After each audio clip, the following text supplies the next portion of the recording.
Level 1, the spark. It starts before you ever touch a diesel engine at all. A lawnmower that won't start, a dirt bike with a busted carburetor, a dad or an uncle who hands you a wrench instead of an answer and says, "Figure it out." Most diesel technicians trace it back to something like this: a farm tractor, a family truck, a neighbor's generator, something mechanical that broke and that you fixed before anyone told you it was hard. You're not thinking about a career yet. You're thinking about the specific satisfaction of a machine that didn't work and now does, a feeling that turns out to be more addictive than almost anything else you'll find in your teenage years. Some kids get this feeling from sports or music.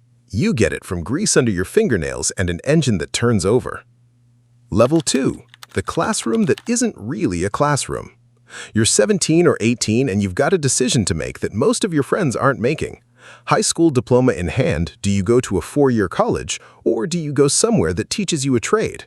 You pick a diesel technology program, a community college, a technical school, or one of the big names like Universal Technical Institute or Lincoln Tech. And the program runs anywhere from 6 months to 2 years, depending on how deep it goes. You learn engine theory, electrical systems, hydraulics, brakes, and increasingly computer diagnostics, because a modern diesel engine has more in common with a server rack than with the simple mechanical engines your instructors trained on. It costs real money, several thousand to over $20,000 depending on the school, and you spend a good part of your program hearing the same warning repeated: this trade is shorthanded and it's going to stay that way. You don't fully understand yet what that shortage means for you personally. You will. Level 3, the lube tech. Your first real job doesn't feel like the job you trained for. You're doing oil changes, fluid checks, tire rotations, and preventative maintenance inspections on trucks that dwarf anything you worked on in school, and you're doing it for somewhere around $16 to $19 an hour. Sometimes less, sometimes more, depending on the shop in the region. You're the guy who hands the senior tech a tool before he even asks for it, watching everything he does the way you used to watch tutorial videos, except now the mistakes are real and the parts are expensive. Some days it feels like you learned more in your 2 years of school than you're using here. Other days a fleet supervisor walks past a truck you serviced and doesn't say a word, which in this business is the closest thing to a compliment you're going to get. You keep your head down. Everyone here started exactly where you are. Level 4, chasing letters after your name. ASE certification becomes the thing you're quietly working toward. Because in this trade, it's the difference between mechanic and technician on paper and in pay. The National Institute for Automotive Service Excellence runs 8 separate medium-heavy truck tests, things like diesel engines, drivetrain, brakes, electrical or electronic systems, suspension and steering, HVAC, and preventative maintenance inspection. And each one requires passing a written exam plus proving at least 2 years of relevant hands-on experience, or 1 year if you've got a related post-secondary degree. You start with 1 test, maybe 2, studying wiring diagrams on your lunch break instead of scrolling your phone.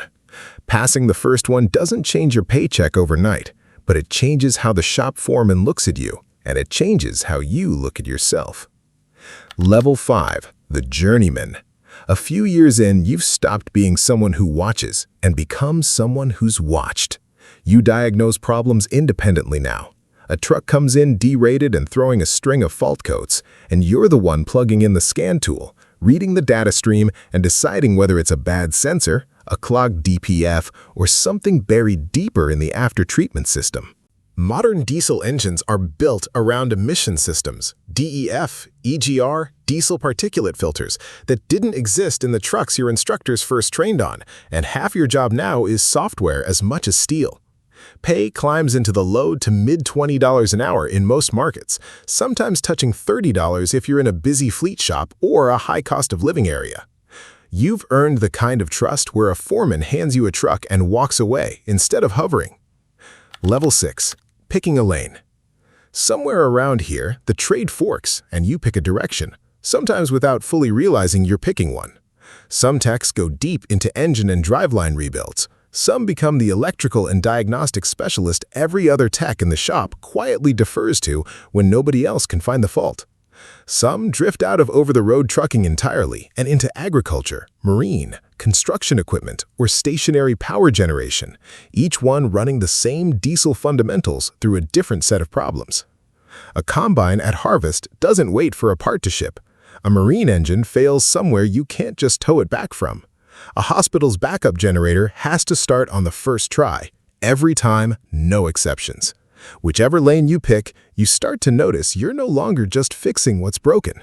You're the person other technicians ask when they're stuck. Level 7, Master Technician. This is the ceiling most people in the trade never reach, not because it's a secret, but because it takes years of accumulated experience most people don't stay long enough to accumulate.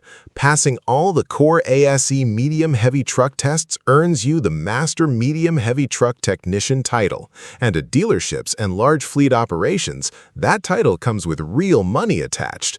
Experienced, specialized diesel techs routinely clear $70,000 to $90,000 or more a year, with the highest earners in busy markets pushing past $95,000 once you count overtime and flat-rate bonuses.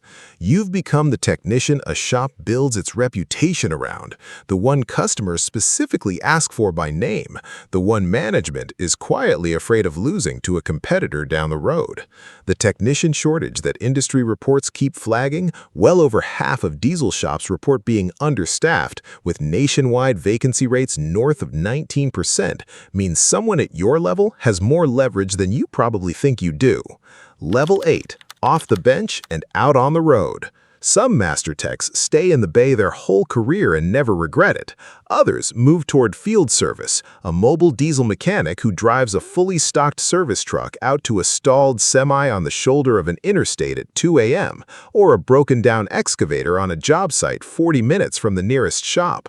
It pays a premium over bay work, often requires a CDL depending on the vehicle and the state, and it comes with a different kind of pressure. No second set of hands, no parts room 20 feet away, just you, a diagnostic laptop, and whatever's actually in the truck. You learn to triage in a way shop work never demanded, because every hour that rig sits dead on the shoulder is an hour a company is losing real freight money, and everyone from the dispatcher to the driver is calling to ask how much longer. Level 9, the foreman. At some point, the shop starts asking something different of you than fix the truck. You start training the new hires, the ones exactly where you were at level 3, and you find yourself repeating the same patient corrections someone once gave you. You're assigning jobs based on who's ready for what, catching mistakes before they leave the bay, and acting as the translation layer between the technicians turning wrenches and the service manager tracking the schedule. You're still a mechanic, you still get your hands dirty most days, but you're also, without ever formally applying for the position, becoming something closer to a leader. Level 10, the fork in the road. Somewhere in your late 30s or 40s, with 15 or 20 years of grease and diagnostics behind you, the trade offers you a choice most technicians eventually have to make. You can go into shop or service management, trading a wrench for a schedule board, a budget, and a stack of customer calls, work that pays well, often into 6 figures at larger fleet or dealership operations, but pulls you away from the bay you spent your whole career mastering. You can go independent, opening your own repair shop or mobile diesel service and betting on your own reputation instead of someone else's paycheck, with all the risk and all the upside that comes with owning the name on the sign. Or you can go the technical route that never leaves the craft behind entirely. An OEM field service engineer, a manufacturer's technical trainer, an instructor at the same kind of school that once trained you, passing down 20 years of fault codes and hard-won judgment to the next kid who just fixed his first lawnmower and doesn't know yet where it's about to take him.